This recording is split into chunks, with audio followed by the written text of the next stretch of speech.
Good morning. This morning is the second week in our series talking about the power of giving, as you heard. And we're using this book, The Power of Giving, How Giving Back Enriches Us All, by Azim Jamal and Harvey McKinnon. And last week we started off with the consideration, why? Why give? What's the point? And the authors make some really beautiful points, and to review them, one of the points is that there's a tremendous amount of sadness and conflict in our world right now, which gives us unlimited ways that we can make a beneficial contribution to our world. Through giving, their position is we can actually make a difference. We can make an impact on our world. The second point they make is that not only is giving the way to make a beneficial impact on a global level, but there are actually personal benefits. In that it helps connect us to each other, it helps us connect us to our community. And it turns out there are also physical benefits, emotional benefits that go along when we practice giving. The third thing they say is that when you and I connect with a cause that we are passionate about, and we give to that, it has the effect of unlocking our creativity and helps establish us in a life that has meaning and fulfillment through our giving. They also say that giving is important because you and I are conduits, we say a channel, for this thing called life. And giving is the mirror image of receiving, and when either one of those is blocked up, it has the effect of getting us stuck. And so giving is, just like receiving is, a way of navigating out of stuckness into the flow. And then the last point they make, the reason why we might want to consider giving is because it's just plain ordinary, simply beautiful. It's a beautiful thing to engage in and do. Now this week, we're shifting our attention to the question, what do I have to give? What do you have to give? What ought I to give? And it's important to note that giving doesn't have to cost a lot in terms of dollars or even time. And in fact, it's a helpful shift in focus to shift away from the cash value of a gift, away from dollars and material, and to think about this idea that giving has built into it a self-multiplying power. Giving has the ability to duplicate its effect, no matter what the original value of the initial gift is. I mean, think about it this way. There's the giver, there's the gift, there's the recipient, and then there's the ripple effect, the aftershocks that ripple out. And that, today, we are thinking of as the true power in giving, what it's able to do in the world beyond its initial gift.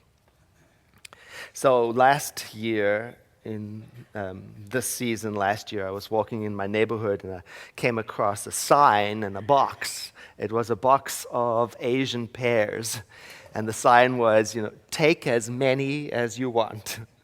If you've ever had an Asian pear tree, they produce, right? You got to give them away. So I did. I picked up a whole bunch of Asian pears thinking to myself, you know what?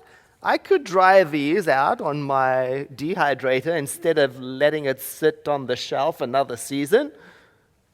See, the ripples are starting. The gift of a stranger received. And then I started to think to myself, what's in my garden that I could share in the same way? Another ripple, another layer. It had an impact on me. It affected my state of mind. I noticed that my heart of generosity was opening, and I was thinking, and I thought to myself as I dried all of the Asian pears, I can't keep all of this stuff for myself, I'll eat it.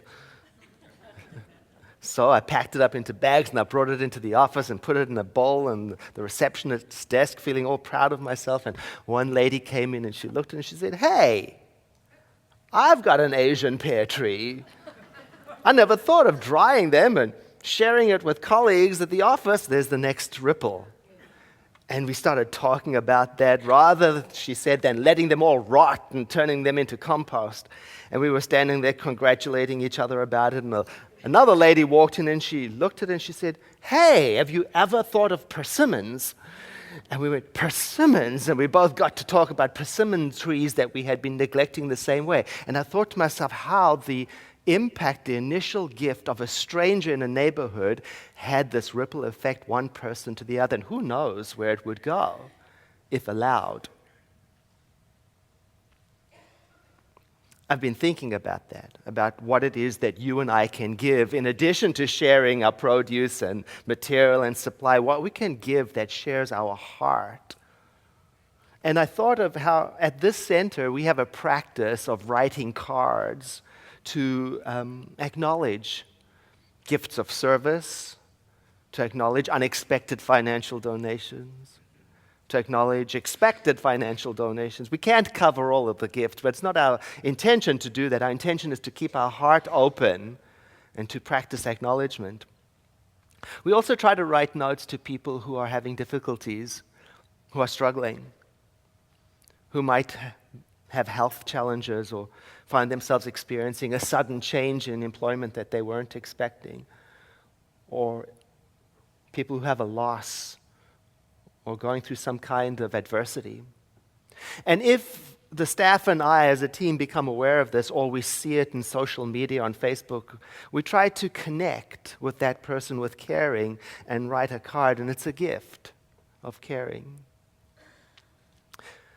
One person in our community who lost her first parent, and losing your first parent, for those of you, some of you know, that's a very significant milestone. There's no preparation for it. We sent her a card, and she came up to me afterwards and said, "You have no idea how much that card from the staff meant to me." And I didn't even know half of the people who signed it. I didn't even know who they were. And I didn't realize that a card could mean so much to me, because frankly, before that, I dismissed cards as being somewhat, sappy, and I didn't really get into them. But when that card arrived and I opened it, I felt this rush of supportive emotion come up in me, because I imagined all of the loving kindness of strangers that it represented. And I took it all in from people I didn't even know. It helped me reconnect to my heart, she said, since the first ripple. And then she said, as she unveiled the next ripple, she said, "Now I've started to pay attention to the significant milestones in people's lives around me, the people around me, milestones that I've been missing. And I'm practicing acknowledging them. I'm writing cards to them. In fact, I've become a card-writing maniac." The second ripple, It had an impact on her, and she's letting the impact continue. Heaven knows where it will go. And then, 2 years ago, when my own mother passed away, I told very few people about it because, frankly, it was very difficult for me to fulfill my public duties while at the same time managing my grief. So I kept it to myself as I processed it. But she found out. And she wrote to me the most beautiful handwritten letter. And I could just see the care in the way the paper was chosen and how each letter was formed. And I thought to myself, it's the third ripple. The center's practice had an impact on me. It had an impact on her, and it's coming back. It has that habit of going around and coming back in ever-increasing circles, if allowed to do so. Last week I told you the story of the piano that my grandmother helped the family buy for me when our family could barely afford such luxurious items as a piano, and how that gift, that generosity, helped make music become a focus of my life. And when music becomes the focus of a child's life, it becomes more and more and more expensive.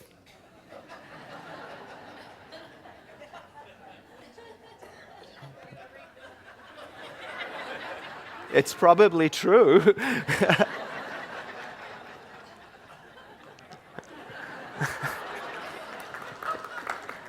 I'll see if I can get this done in 14 minutes. What was I saying? Oh, music becoming more expensive. Because, of course, once you start, then you have to learn to play the recorder, right? Now, that costs money. And then, of course, I got proficient at the recorder, and I had to learn to play the flute. And, those puppies are not cheap.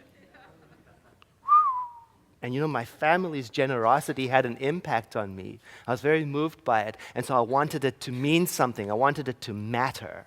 So I worked very, very hard at it. And then after school, I went into the Air Force for 2 years. I had to take a break from music, which was a setback because the rest of the musicians, they went ahead, they went to college and they advanced. By the time I got out of the Air Force and I enrolled for college, I had to work double hard to catch up with them. And I was putting myself through school.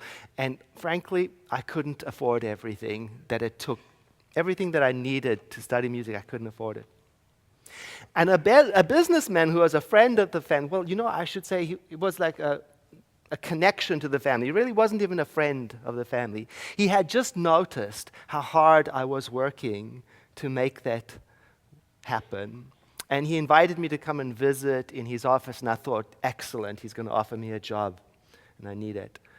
But when I sat down in his office, what he offered was to pay me $1,000 towards my tuition and expenses every single month for as long as I was enrolled and passing my classes. Now, that was the next ripple. A ripple was starting to unfold. It had a huge impact on me. And to receive such generosity with no strings attached really taught me a lesson. It opened me up, and frankly, I felt very conflicted about receiving that much good. So I made up my mind. I was going to compensate. I would do the same. One day, I told myself. So the second ripple was percolating. It had an impact on my mind, and it was setting me up. And one day, I had the opportunity. Years later, in another country, here, I was enrolled in ministerial training in Los Angeles so many years ago. And one of the students in the school with me, he was putting himself through school, working 2 jobs, going to school at night. And in the last semester, he's just said to his fellow students, I just can't make this work financially. Ding, ding, ding. I thought to myself, that ripple has been waiting. It's been percolating for this moment. Here's my opportunity to pay it forward. So I paid for his last semester of tuition, and it wasn't easy. But it was so rewarding because I got to watch the ripple effect go further through him. It did, and it still does through him. He went on to become a very successful minister, and I've watched him over the years help so many people in this exact way. And one day, years later, I was sitting in my office, and he called me for advice about an unrelated matter, and I had to look up something on my laptop. And I complained to him about how difficult it was to work on out-of-date equipment at a time when our center was going through economic challenges and we couldn't afford to get updated equipment. And he said to me, I've got this. I can handle this. And the next day, a brand new laptop appeared at the center for me, and I thought to myself, my grandmother's gift set in motion a ripple that who knew how it would go and come back. And you know what? It carries on.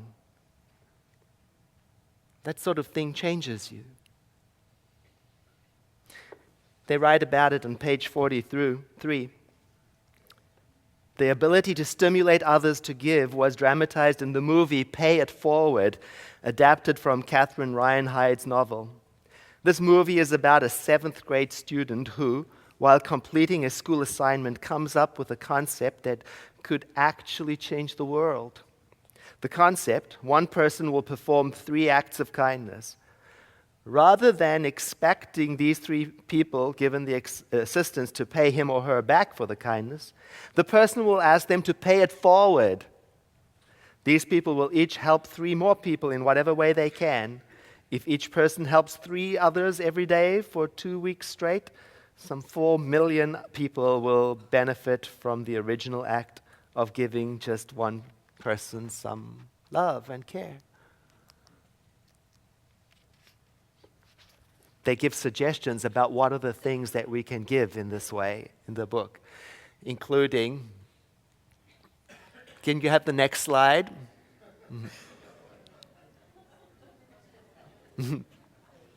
Or not. I'll read it to you. It'll come up eventually. Love, laughter, knowledge, leadership, hope, life, time, money, skills, health, touch, attention, and advice. We can add our own to that list. Compliments, encouragement, friendship, listening. Oh, the list goes on and on and on. But perhaps you noticed that love is at the top of the list. Love is the heart of giving. Love in the form of caring. Because imagine giving without heart. We could call it heartless giving. That's giving out of a sense of obligation. It's a different kind of giving. That's when you give because you have to, and that becomes a transaction. Maybe at the heart of it is the desire to influence or control or cause somebody to do something or even trap somebody. That's not what we're talking about. We're talking about heart-filled giving, especially at this time in our world. There are so many things in the world going on that are stressful, that provide for us an opportunity to practice heart-filled giving. Especially this time of the year, when the winter months come with all of the family and traditional events that show up.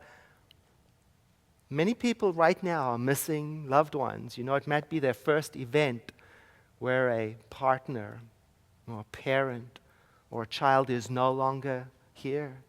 And just everything in the season reminds them of that. There are many opportunities for us to give support and sharing and understanding. I've been thinking about that, how to give with heart in situations like that when people are hurting. It's so important to be mindful. Why mindful? Well, because when people are suffering and are sad or traumatized, very often they are sensitive. And their emotions are like sunburnt skin, easily hurt by careless words or well-meant pep talks or corrections or advice. When I saw advice on that list, the little red flag went up, right? I went, wow, how do you give advice? You know, it takes maturity and it takes sensitivity to give that kind of gift. It has to have love at the center of it, and it has to be mindful. And here's how they describe it. Mindful means that you are conscious of your motivations. Why am I doing this? You think about that. And your feelings and your thoughts, and you examine them regularly. And you're also willing to let go of the outcome. They may not want to receive advice.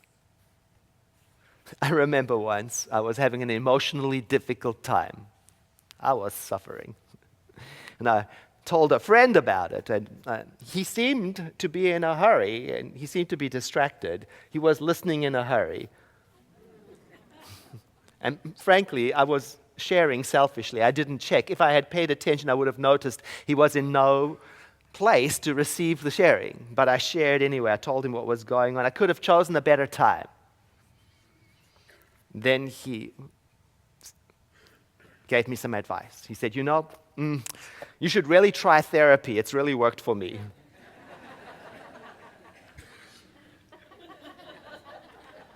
It was a gift, really, because the information was spot on, was true. And I did try therapy, and it really did work for me. And he meant it well. There was another gift in it then, a second ripple, because I got to learn, I got a free education about the impact it had on me so that I could learn to be more mindful when sharing with other people.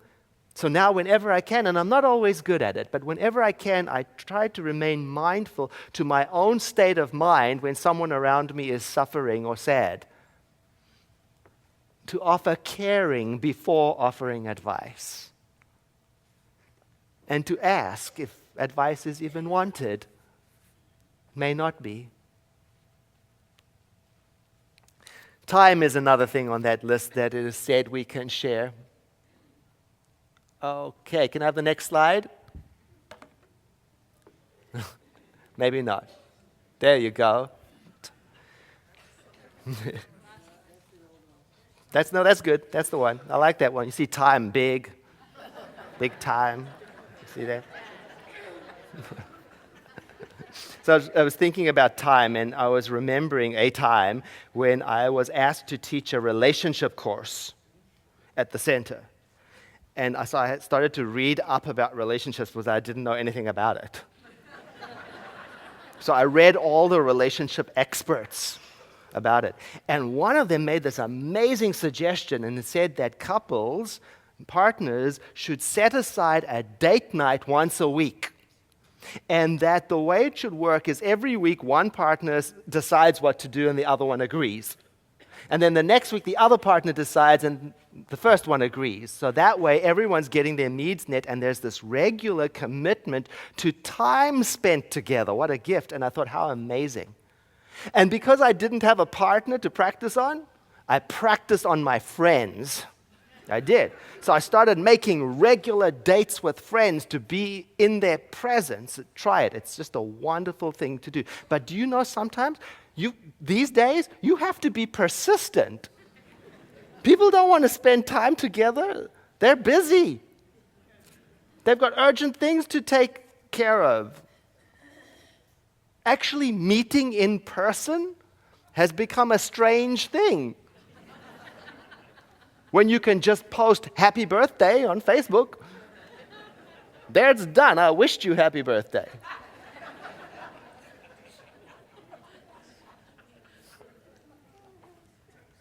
I recently had to tell a friend of mine, no, I actually mean it. I want to actually see you this year. And the end is near. So you choose, I told him. Walk, talk, tea, movie, I don't care, but texting is not enough. So we eventually, under pressure and bullying, I got him to hang out with me. And he said to me, he confessed, he said, I really appreciate that you did that because now that we're hanging out together, I'm remembering.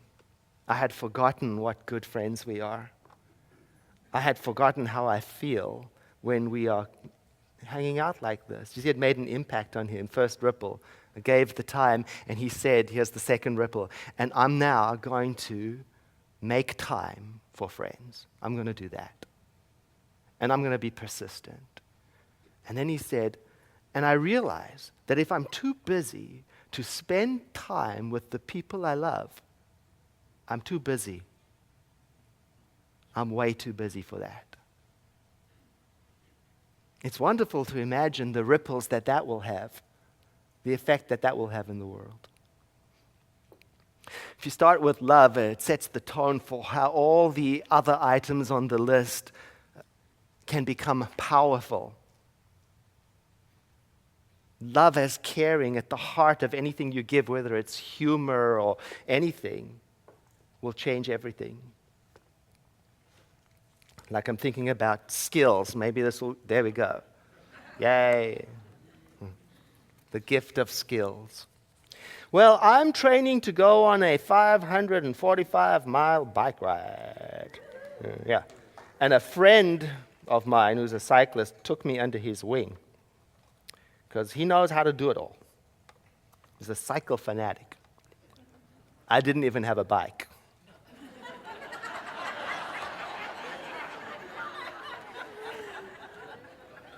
So he showed me everything, taught me about, the appropriate dress and how to change tires. I didn't know how to do that, tubes and nutrition. He helped fit the bike, and not only did I get his hands-on experience and the free lessons of his skills, I also got to spend quality time with him. There in his garage, we sat. And I learned about him, and I learned about his family, and I learned about his children. I learned about significant milestones in his life, and I learned about his hopes and his dreams. And at the same time, he was giving me confidence, and he gave me a spare tube. I didn't even have one. He took me to bike shops. He showed me appropriate helmets. He helped me find a bike, and he helped me purchase it, and he taught me something. He taught me confidence. He taught me sharing. He taught me I could do it. And so then I was out riding with a friend, a new rider too, and he didn't have a spare tube. He had a flat. And I knew what to do. The ripple started. I had been given a gift. So I changed his tire and thought, well, that's another ripple. How wonderful. The very next day, on another ride with another friend, another flat. But I don't have another tube. And along comes Raymond. Who is Raymond? I don't know. He just pulled over alongside us. He got out of his car with a big smile on his face, and he said, "You're supposed to ride your bikes, not push them." And he asked us what was wrong, and we said we don't have any spare tubes, and he laughed, and he went into his trunk, and he pulled out a spare tube. He gave it to us, and I said, "Can we pay for this?" And he smiled and said no, and he jumped into his car and left. And I thought to myself, I wonder what original act of generosity started somewhere that had an impact on someone that would eventually have an impact on him. And when will I have the chance to offer that further into the world? What about hope? Hope is a wonderful gift to give. It's a beautiful way to give. You're going to have an opportunity today to participate because we will hear from the Heart Safe Ministry, and they're going to teach you about CPR, hands-only CPR, and it's a beautiful skill to learn, and it costs only a little bit of your time. Learning how to save someone's life is a tremendous way to give hope. I've been thinking about that hope and how important it is to affirm people and cherish them and their lives. I was thinking about the 12-year-old boy who committed suicide recently. They think because he was bullied, because he was the only male cheerleader. And I'm thinking about the 12-year-old girl earlier this year in April who committed suicide because she was tall and had a scar on her face. She was called names. And I thought, how important it is to make room for people to be who they are, with their differences, with their uniqueness, no matter their race or sexuality or economy or gender, whatever it is that separates them from each other, from us. And that how valuable the gift of caring can be in that regard. And everybody has some of that to give. Everybody can start a ripple effect and make an impact on life. And we are being called upon this month to discover exactly what that might be that we have to give and share it. So I invite you to breathe in with me and close your eyes as you exhale as we turn our attention to prayer. Returning to the affirmation that we started with, I'll read it to you. I accept the fullness of my life. My days are filled with opportunities to share my joy. I am alive with the power of giving. And so as we turn to that center of the heart of everything, which we call divinity, we acknowledge that that is where all power comes from, where all joy resides. And that is the heart of giving. That is where we are inspired from. And as we acknowledge this heart of creation, which is our abode, we declare that we are at home in this heart of love, and in so doing, we are remembering what it is that we have to share. Our thoughts are being inspired to go beyond material gifts to the impact that giving itself, no matter what the gift is, has, not only on our own lives, but on the lives everywhere, and also the impact it has beyond what we are able to perceive. And we celebrate that. We let the awareness know, the awareness of this knowing, of the infinite multiplying power of giving, we let the awareness of it change us, instill hope in us.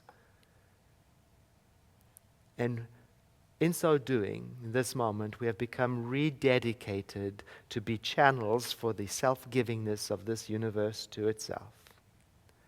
And together we say, and so it is.